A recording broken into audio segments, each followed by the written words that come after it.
Hello and welcome to the Dream Team Professor podcast. My name is Scott, and in this episode, we're looking at the top players to target in Gameweek 15 Sun Dream Team. Now, this week we have a Carabao Cup double game week and then a European double game week, but only for Crystal Palace. The deadline is Saturday, 1:30 p.m. But this week, I'm starting to question my normal approach to these double game weeks because this week just gone, there has been so much rotation. It's really making me question whether we really need to be targeting the doubles this week. The teams that do have the doubles are Manchester City with Crystal Palace away and Brentford at home in the Carabao Cup. We've got Newcastle, who have Sunderland away in that derby game, followed by Fulham at home in the Carabao Cup. Chelsea have Everton at home, followed by Cardiff away in the Carabao. Chelsea with a massive squad and loads of options for rotation. Then you also have Crystal Palace. Now, Crystal Palace have got Manchester City at home in the Premier League, which is going to be a tough game, and then KUP in the Europa Conference League. But there's been a lot going on at Palace this game week with injuries and Glasner dropping a few quotes that also make you worry a little bit about how they might rotate in this busy period for them, because they are the team that does have the most fixtures at the moment. Fulham and Brentford also have double game weeks this week, with Fulham playing Burnley away and Newcastle away in the Carabao. And then Brentford are home to Leeds and have Manchester City away in the Carabao Cup. Those teams are probably going to be less popular to have picks from, but Igor Thiago has been a popular one that could be good for this double for Brentford. Looking at this a bit longer term, obviously the double game weeks come for those that I've just mentioned. But in Gameweek 16, there are just two teams with a double game week, Arsenal and Crystal Palace. So obviously, because Crystal Palace are playing in European Fixture this week, their Carabao Cup fixture is going to come next week. So Arsenal have got Everton away from home and Crystal Palace at home. And then Crystal Palace have got Leeds away and Arsenal away. I'll come on to those concerning Glasner comments in a bit when we move on to Crystal Palace. But that is going to be a week where probably Arsenal and Palace are obviously going to be the ones that are going to be targeted. But again, lots of rotation possible for Arsenal with their squad, and then Crystal Palace light on numbers themselves as well. So is there an argument that maybe for this period, if we don't think that any of these teams are going to really capitalise on having that extra fixture and they could possibly rotate, is there then an argument that you might want to go for someone with a nice single, or a player that has a nice double game week in Gameweek 17 or 18, because 17 and 18 are Premier League double game weeks for all teams, which is going to open up the player pool quite a bit there. So lots to think about. We're going to cover it as we go through the players to target. But what's your initial reaction? Do you think targeting the doubles with Gameweek 15 and Gameweek 16 seems to be the way to go? Or are you just going to try and play it through by targeting single game week players or players that you're happy to hold for the longer term? Now, I'm going to start off with Manchester City in this episode. So they've had 4 wins in a row now, scoring freely, and Phil Foden just on fire. 5.3 million, had a goal and an assist against Sunderland this week, making it 5 goals, 1 assist in his last 3 fixtures. Pre-Madrid was a blank against Madrid yesterday. I think we can let him off after the form he's been in. It's up to 9 goals, 4 assists for the season. I think most people have put him in their team by now. If you haven't, I still would buy him for this game week, but it does feel like you've lost that sort of initial advantage of getting on him early. I had him before he started going off. I even held him through the 3 blanks. So I did capitalise that early week when he went off, but again, people quite soon do hop onto these players because of the price rises. I do think there's a chance that he may end up playing the striker role in that Carabao Cup match.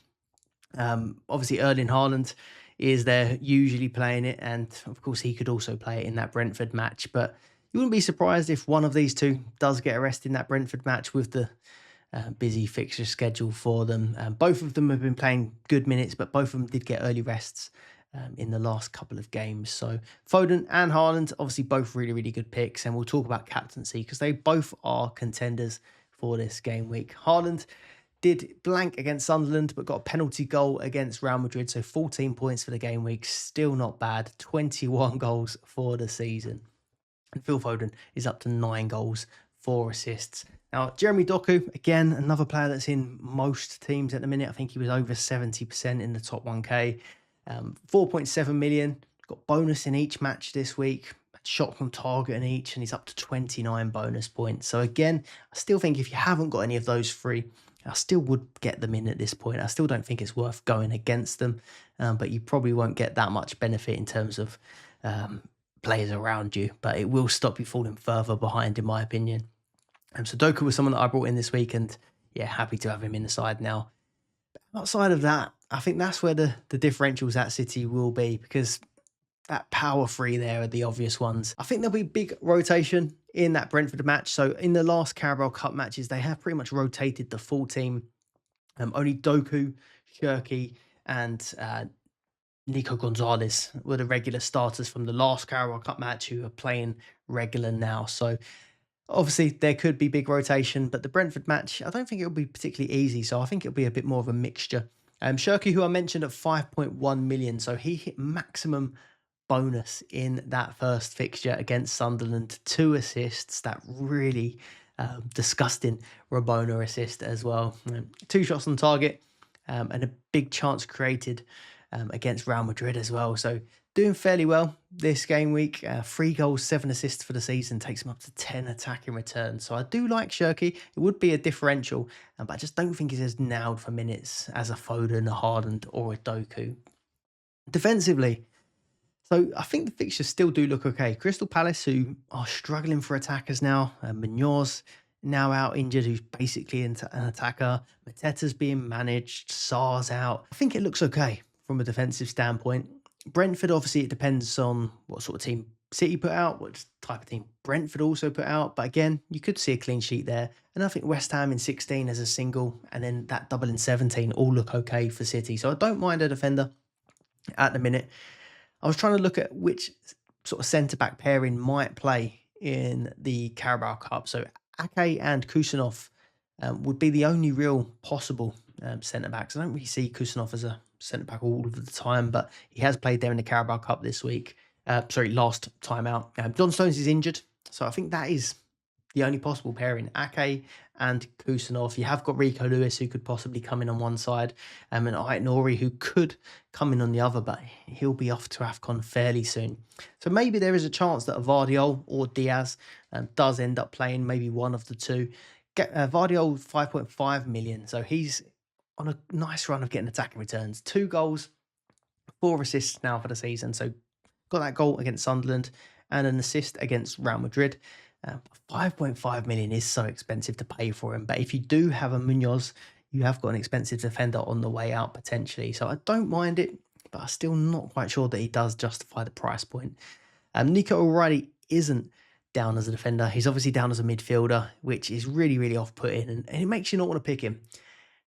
But do we have to just put that out of our mind? Because he is just performing so well anyway. So 3.3 million, another 16 points this game week, bonus points in each, tackles in each, and he's now up to 2 goals, 4 assists for the season after that goal against Real Madrid. So maybe we should be considering him, but is Foden, Doku, Haaland, and Nico O'Reilly just a bit too much for my team? Let me know what you think in the comments below. On to Newcastle. So after that first fixture, that 2-1 win against Burnley, a lot of people were really hot on Bruno Guimaraes, myself included, after scoring from direct from a corner and get 15 points in that one and going up to 5 goals, 6 assists. He's looking like a really, really solid pick. He's usually pretty consistent for lots of routes to points.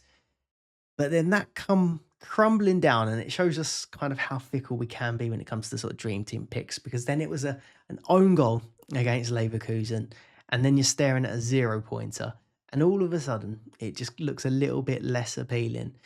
I still do like the look of Bruno Guimaraes. I kind of feel like we maybe have to just, not focus so much on that own goal and that 0-pointer, and look at it from a longer term view that he has got a good chance of playing good minutes in this double game week. And in general, he's the player that does get really, really strong minutes for Newcastle. So I do like Bruno for this game week. One thing that is playing on my mind a little bit is where it is a derby. He is a bit of a fiery player in that Sunderland fixture, so could be a little bit of a risk there for maybe yellow card or red card. But in general, I still think he is a good pick.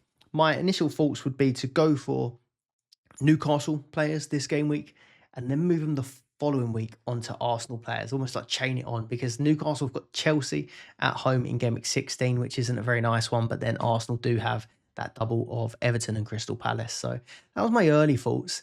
And then Anthony Gordon, at 4.5. Now, he had been having reduced minutes. I think he was benched twice in a row. But 3 matches ago, he came off the bench and scored that penalty against Spurs, and he started to get people's attention there. Then in this Burnley fixture, he got a start.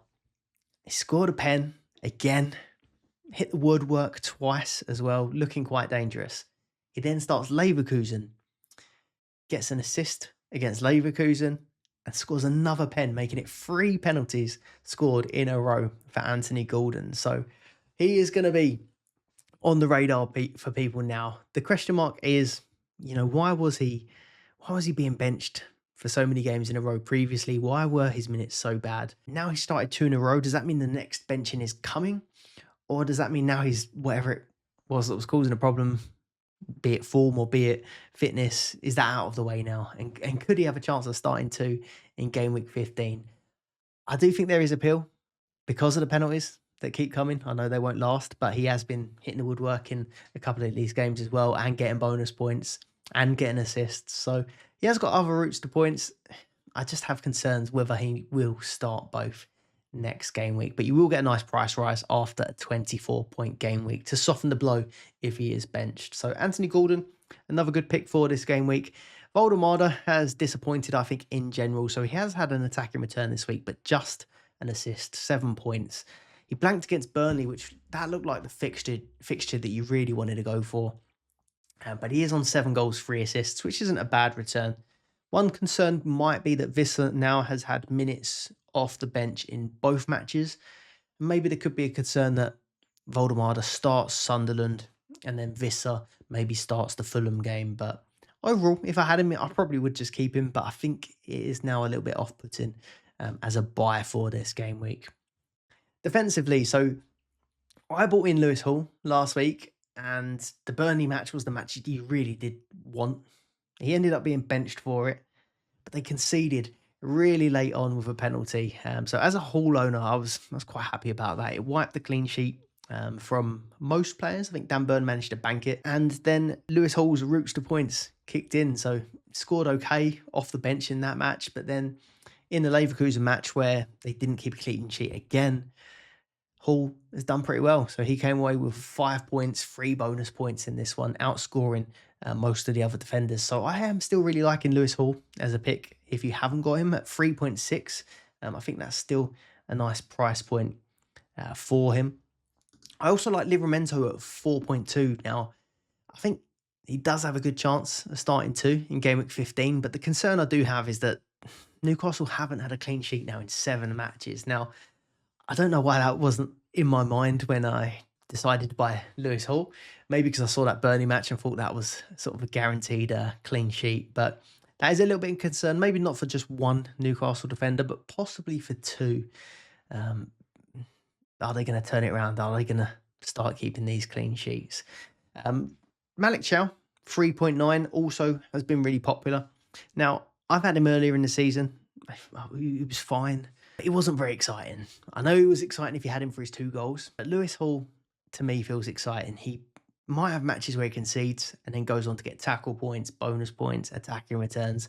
With Malik Chow, to me, it really does feel like clean sheet or bust. Does get the occasional bonus, does get the occasional tackles, but not at the same rate as Lewis Hall. Lewis Hall's already got more bonus points and more tackles than Malik Chow, having been out for most of the season. So for me, I think Lewis Hall is the better pick, but there could be disappointment there with the occasional benching. On to Crystal Palace. Now I'm going to start off with some of the news that has come out. I'm recording this before their match at Shelbourne in Europa Conference League.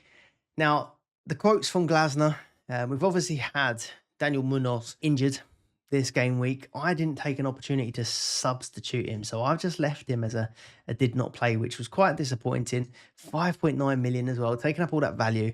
It's now been reported that Daniel Munoz has undergone surgery and will miss a few weeks. Now, some people are saying it could be up to 5 to 6 weeks for Munoz, or even longer. So looking quite bad on the Munoz front there. Glasner also said that he will make 11 changes between the Leeds match and the KUPS match. So between that match in Gameweek 15 and Gameweek 16, he reckons he will make 11 changes. And I think there was a bit of an elaboration on that. But if they do end up winning this evening, I think it made it seem like they were going to rotate in Europe. If they don't, they'll probably go stronger in Europe and then rotate for Leeds. So whichever way round, it doesn't really look good. It looks like even though they do have a double game week this week and a double game week next week, there are going to be wholesale changes for Crystal Palace in this period, which will be expected. But this wasn't the most alarming quote from Glasner this game week. So he also said, obviously travelling to Ireland to play against Shelbourne, he said, "Sorry to everyone, but I don't like Guinness. I played there many years ago with Austria under 21s. I tried a Guinness afterwards and I didn't like it, unfortunately." So, yeah, concerning news there from Glasner. So, what does this mean for the players? So, extra fixtures this week and next week, but is it just too many fixtures? I think a lot of the players from Crystal Palace are starting to look leggy. They're not performing as we'd have liked. And now it's having a bit of a knock-on effect, I think, to some of the other sort of areas of the pitch or players. So in attack, maybe they'll do okay in the European matches against lesser opposition. But again, I don't think they're looking as free-flowing. Mateta's not looking quite as good. Obviously, Sarr is now out, and then Munoz's threat is going to be wiped out. So I'm actually starting to call now on Crystal Palace as buys. I think it could just be worthwhile choosing players that are in a better condition with less fixtures than Crystal Palace, unfortunately. They still won both their games, or both their last 2 games. So it's a 2-1 win against Fulham, and then last week the 1-0 win against Burnley. But it does seem to be taking its toll in terms of points. So Munoz replacements, he's definitely going to come out of my team this week. You could just do a straight swap to a Guerhi at 4.3. Now he had his second goal of the season. He's up to 5 assists now. And then you've got Lacroix as well, if you don't already have him, at 4.1, 1 goal, 3 assists. But I would be more inclined to move elsewhere. So City midfield or defenders. Obviously mentioned already, Doku if you haven't got him, Foden if you haven't got him. You'll already have Haaland. But then again, you've got Matheus Nunes, you've got Vardiol, all one and may not double. I think are probably looking a little bit better now than some of these Palace defenders. The injuries that they've got to their team. And then even Newcastle midfielders and defenders, like the money you've got from Daniel Munoz, you could get yourself a Bruno Guimaraes, you could get yourself an Anthony Gordon. I like Lewis Hall. I think Livramento is going to be a really good pick for this game week as well. So I don't mind either of those switches. But yeah, you've got loads of options for Munoz at 5.9. A big question we kept getting is Mateta, is it time to sell? So he's now flagged on Dream Team. He was left out of the Shelbourne squad. They said they're managing a knee issue that he's got. So it doesn't seem like he's going to be out, but he mentioned that he won't train until Friday and then they'll see how he is for the weekend. So again, it looks like it's probably going to be more 60-odd minute appearances and possible did not plays. Like if he plays City this week, is there just a chance that he doesn't play the European fixture after it? I think that's pretty possible. And then I wouldn't be surprised if he then goes to play Leeds and then doesn't play the Arsenal Carabao Cup fixture. So it is a little bit of a worry. 60th minute subs, or around the 60th minute subs in 4 of his last 5 matches now, and only 1 goal, 1 assist in that time. So yeah, I am possibly considering selling Mateta if I haven't got bigger fires in my team. Nketiah, 2.2 million. So got a goal in that Fulham match. Obviously, he's going to be one of the main people benefiting from Mateta struggling, Sarr being out as well. So at 2.2 million, if you are really struggling for cash, he looks like he could be a good option. He's going to be a good option in a team that's lost a lot of their star players.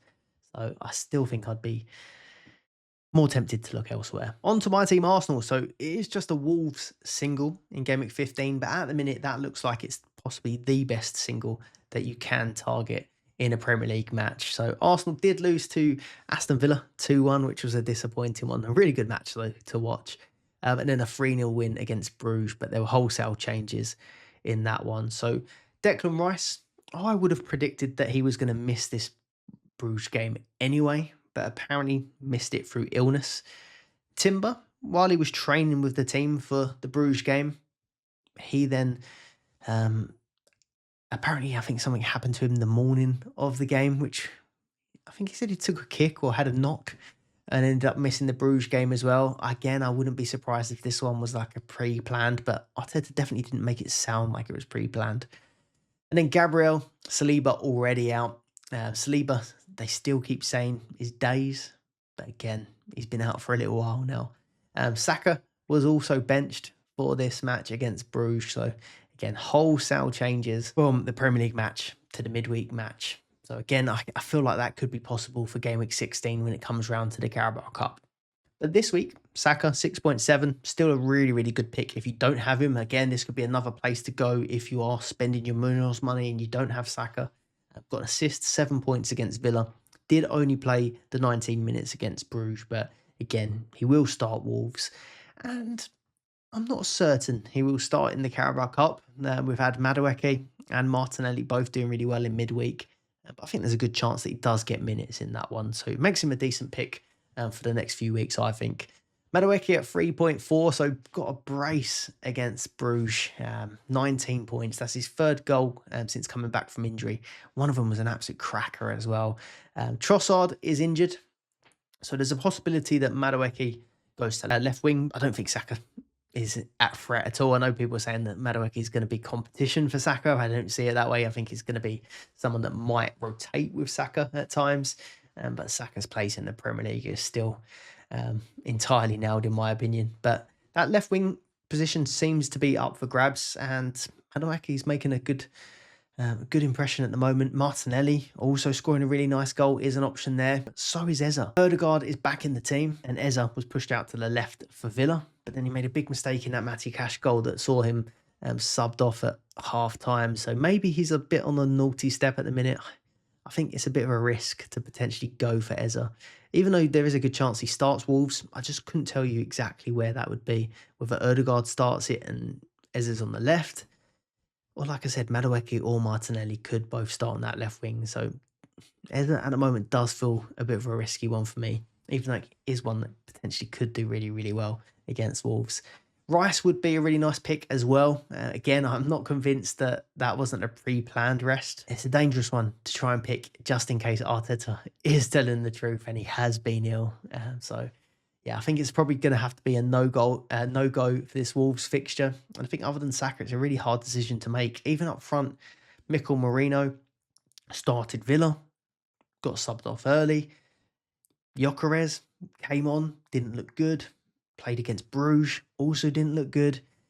Gabriel Jesus came off the bench and then looked really good against Bruges. So we've now got sort of three strikers fighting it out for the position, but the main two aren't looking entirely convincing at the moment. Defence and goalkeeper. So Raya actually at 4.4 is probably going to be one of the safer ways to go at the minute. If Timber legitimately is injured, that's adding to Gabriel, Saliba. Calafiori is missing this match through suspension, so you'd imagine Skelly plays left back. Could get a price rise this week, but possibly not one that I'd want to go for. You get the Wolves fixture. You probably don't get Everton, but then there's a chance you do get the Carabao Cup against Crystal Palace, but I think it is probably booking a move in. I think Nkape at 3.6 is probably the best option. He seems to be pretty nailed at left centre-back while Gabriel was out. And Ben White seems to be playing plenty of minutes now at right-back, but only because he has to through lack of options at 4.4. He has looked really good. But again, I do worry.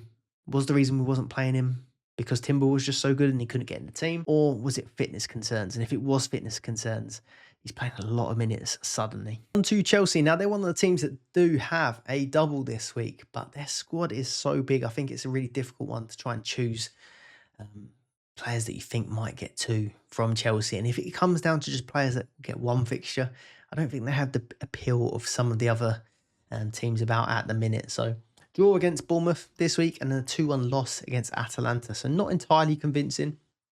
And last time out in the Carabao Cup, when they played against Wolves, it was pretty much an entire 11 change. So it makes it really, really difficult. Cole Palmer, I know he's going to get asked about 5.2 million. So Had his first start back from injury and played 58 minutes, but only scored 3 points. I'd expect it's going to be fairly similar for him again. So obviously played Bournemouth, but then wasn't included in the Atalanta squad just because they're managing his minutes. So you can quite, I think you can see a similar thing happening in Gameweek 15. Starts Everton, maybe around the 60, 70 minute mark. And then I wouldn't be surprised if he wasn't even included in the Cardiff squad, to be honest. So maybe he is, maybe he comes on as a sub, but I think they've got more than enough to cope with Cardiff with their large squad. So Palmer for me, again, it's probably a wait. And I don't see myself bringing him in for game week 16, Newcastle away. So we're probably then looking at maybe 17 or 18 if the minutes look better. Enzo Fernandez at 4.6. He's had a bit of a bad time at the minute. So 2 starts this week, a 2-pointer and a 3-pointer. I think people are starting to lose patience. And I would have been patient with Enzo if I did have him, but it's going on for a little bit too long at the minute. So blank last week as well. Chelsea's struggling at the moment. Some of these players are looking a little bit tired. So I think with Enzo, probably is time to sell. Their better fixtures out there. Reece James, 4.2. Now, this is one where eventually we might have to eat a bit humble pie of Reece James. I don't think that he's ever someone that I can trust picking again with his injury record and with his, lack of starts in doubles. But he's had 290 minutes this week, 9 points, clean sheet, a 6-point assist. And he does seem to be stringing together 90 minute after 90 minute. Now, he's only usually doing it for 2 games, then getting his rest. But if he can get 290s or even 2 starts out of Reece James and he gets that 60 odd minutes, I don't mind it. It's starting to gradually look better. Maybe this is the full sense of security before he does pick up an injury and ruin it. I don't know. I think he could be a pick quite soon. I know some people have gone there, a bit braver than me, but yeah, really nice assist for him this week and could potentially be someone on the radar, but I just don't think this is the game week or next week is the game week to do it. I don't think there's any need to sell your defenders if you've got them. I don't feel like there's a good chance you get 2 fixtures. I think it's unlikely. But again, I think Everton at home is a decent enough fixture if you've got a Chalobah, a Cucurella, or a Reece James, for example. So I'd be holding them for this week if I had them already. Now I'm going to go through a few teams that I don't think they're really teams to target, but I think they do have sort of talismans or key players that we could be getting on board with for this busy period of fixtures. So Igor Thiago does have a double, 4.3 million. He has had 2 blanks this week. This graphic on the screen is from not FF stuff. It's not only FPL.co.uk now. This is his game week scores recently. He has had a quiet couple of game weeks with a 1-pointer against Arsenal and a 3-pointer against Spurs recent. But before that, he was on fire. The 3 matches before that, he'd had 5 goals in 3 games. He is predicted to drop by 0.1. Again, you can check out the points, the price predictions on not only FPL.co.uk, but I think he could be worth bringing in on a drop for this game week. I think Leeds at home is a really nice fixture. Brentford have been performing pretty well at home. He did not plays in his last 2 Carabao Cup matches though. So that Manchester City away match in the Carabao Cup isn't a given, I don't think. But where it is Manchester City away, City might be rotating quite heavily. Maybe Brentford do see this as a chance to get a bit of a cup run going. It's the quarterfinal now, so a chance to get into the semi-final. I like it as a pick, and I think it could be worth taking the punt on. 12 goals for the season, and obviously he loves a pen. On to Liverpool now, in a little bit of a crisis. They've got a lot going on and off the pitch at the minute. But one person that's been consistently delivering across this period is Szoboszlai. Now, straight away, he's on 4 yellow cards. So any time you do look to bring in this player, this could potentially be a risk. But he's performing so well, he's even got me considering whether it is just worth taking the risk and hoping that he doesn't pick up that 5th yellow card. The yellow cards do run out so it's after your 19th Premier League fixture. The yellow card rule resets. We're currently on 15 Premier League matches. So Brighton would be the 16th, Tottenham would be the 17th, Wolves would be the 18th, and Leeds would be the 19th. So it would be after that Leeds fixture, the yellow cards do reset. So we have still got a little way to go. He's had a 20-point game week this week, scoring in both of his matches against Leeds and against Inter Milan. So he's on 5 goals, 4 assists. He's taken the corners, he's taken the free kicks, but now he's also taking penalties in this Inter Milan match. Now, Alexander Isak had left the pitch already. There's a chance that he might have been on penalties, has taken penalties before. But I think there's also a lot of chance that Isak does also go off, even if he is going to be the penalty taker, Isak. There's a lot of chances that he will be off in the later stages of games. And Szoboszlai could still take him anyway, even if Isak is the designated penalty taker. I think Szoboszlai is going to keep them. And he's been having a really good season. So doing really well for bonus points. Again, on all the set pieces, gets tackle points and clearly attacking returns. So I think he's the only one that's been really consistently delivering for Liverpool this season. So I'm backing him to step up. But I'm also backing him to get another yellow card if I do bring him in. One thing I have looked at is if I did bring him in for Gameweek 15 and he did pick up that yellow card against Brighton. In Gameweek 16, he's got Spurs.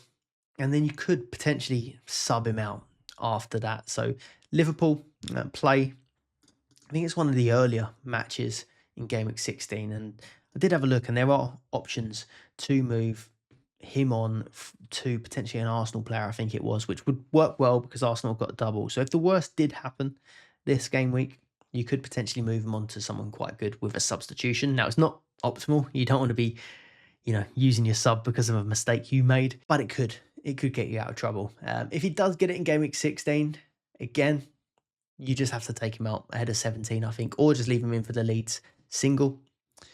But the worst case scenario I feel like would be is if he kept him all the way to game week 17 for that really nice double of home Wolves, home Leeds, and he picked it up in the first fixture. That would be probably the most annoying scenario, I think. But at 4.9, probably going to get a really nice rise as well. I think Szoboszlai is a good pick. And so is Ekatike. So now Cody Gakpo is out injured, which is leaving them quite light of numbers up top. It means that Ekatike and Isak are probably going to have to start most games, and they had started as a pair this game week as well. So I think Isak and Ekatike might start doing well, but the difference is Ekatike's price is really nice. 3.7 million for a punt and a Liverpool forward. That seems like a pretty nice price. So I think he's a decent pick as well. On to Man United. Now, this one could be a little bit of recency bias because there's a massive 24-point haul against Wolves on the screen. So Bruno Fernandes, 5.9 million, 4 goals, 6 assists for the season. We know he's always a consistent player on Dream Team, but this season, without European football, he's not in many teams. He was in a lot of teams to start the season before Europe kicked in.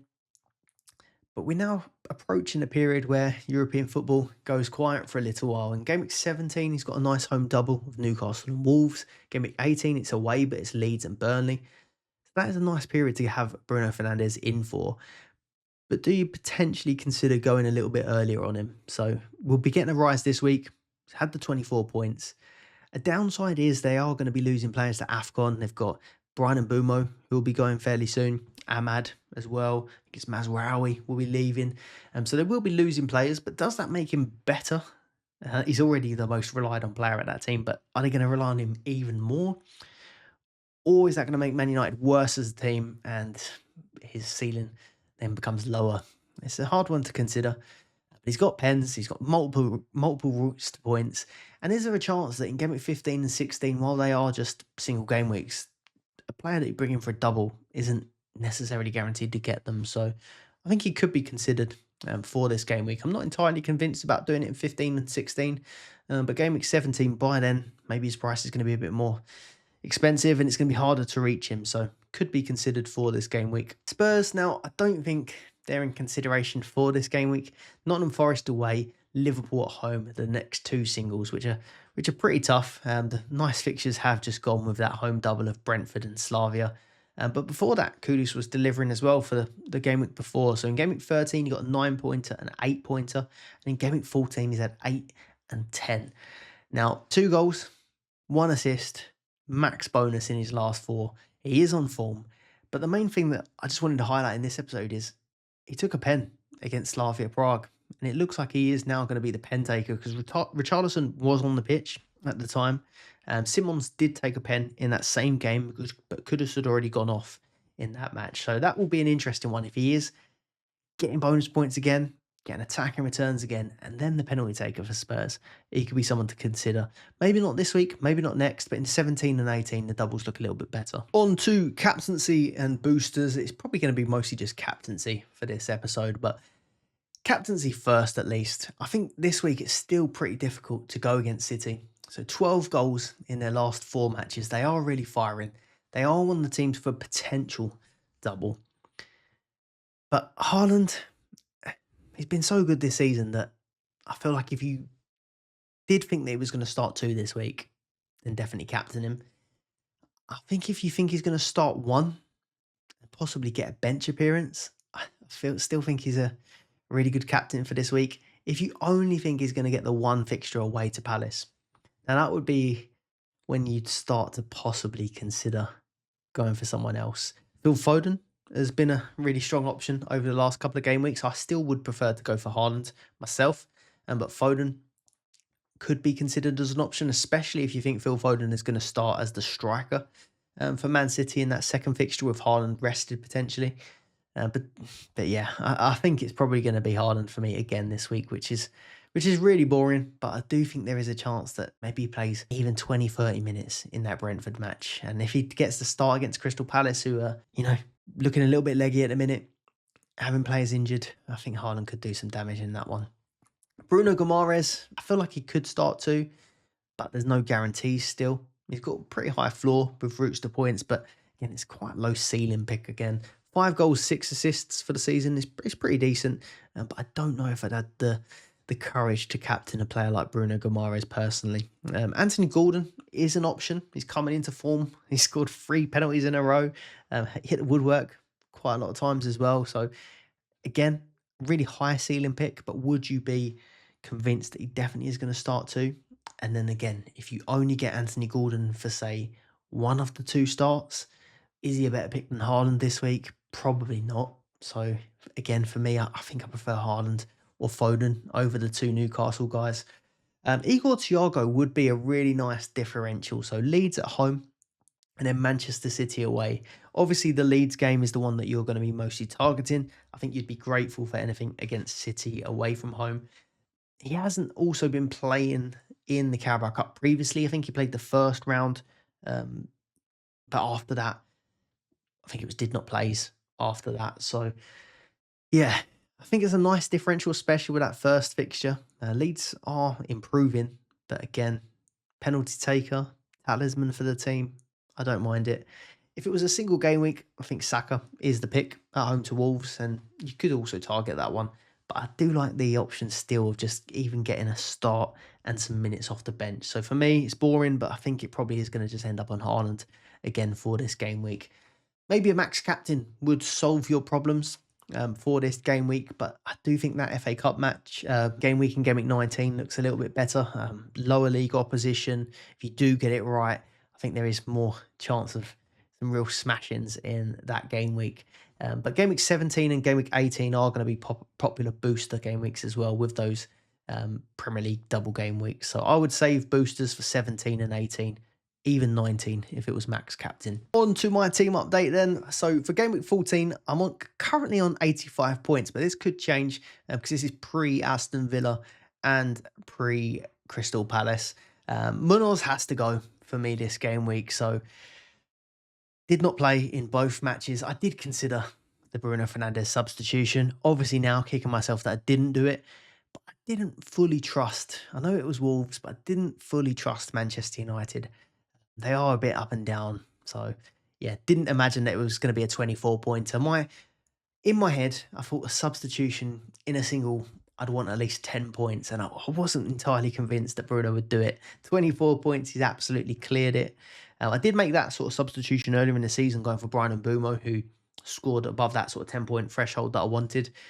But yeah, I decided to just save it this game week. Maybe that played into my mind, having used sort of free boosters already, that I kind of maybe wanted to keep a couple subs behind for later in the season if I needed them. But Again, kept Daniel Munoz with a hope that he might have played the second fixture, but yeah, wasn't going to be playing in that second fixture this week. So Henderson with 3 points, Lacroix with 4, Timber with 3, Lewis Hall with the 8, which I was quite pleased about, Foden 13, Doku 12, Saka 8, Rodgers 3 with a game still to go, Haaland 28 point with the armband, and then Mateta now has a flag on him and just the 3 points in the first fixture, not playing against Shelbourne. So looking at my team now, it's going to have to be Munoz out.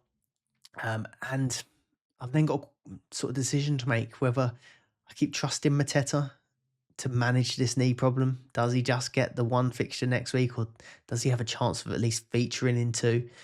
Or do I take out Morgan Rodgers potentially? It is just a single next week, but it is West Ham, which isn't a terrible single. Villa are looking really, really good as well. So probably wait and see how Rodgers gets on this evening before making a decision on that one. But at the minute, it's probably between Munoz, Rodgers and Mateta who to take out.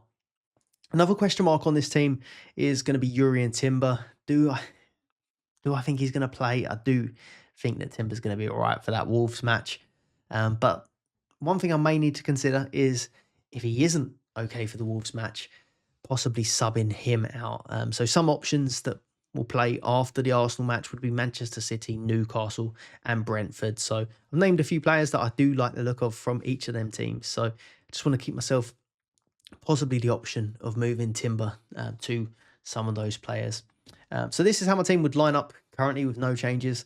So Henderson, Lacroix, Timber. I'd take Munoz out. Then I've got Hall, Foden, Doku, Saka. I'm going to take Rodgers out just for this graphic at the moment, but it could be Mateta, and then Haaland, Mateta up top. So my initial thoughts going into this game week were 2 Newcastle players in, target the double, and then move them on to 2 Arsenal players in game week 16. That was my early thoughts, as soon as the deadline passes and you can have a little look and see what you can do with your team. I like the look of Bruno Guimaraes, who I mentioned for this game week. But of course, Anthony Gordon's come on the radar this game week, but not someone that I was looking at the start of the game week.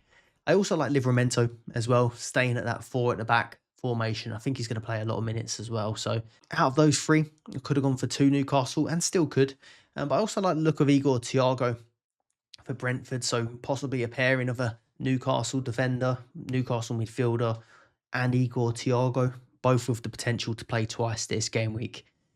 But like I said at the start of the episode, so much rotation this game week. And over the last few game weeks, it's starting to make me wonder whether I do just go for maybe 1 or even 2 real talismans of teams that maybe don't have 2 fixtures, but over this Christmas period are going to play good minutes, and every match you just know that they're going to play.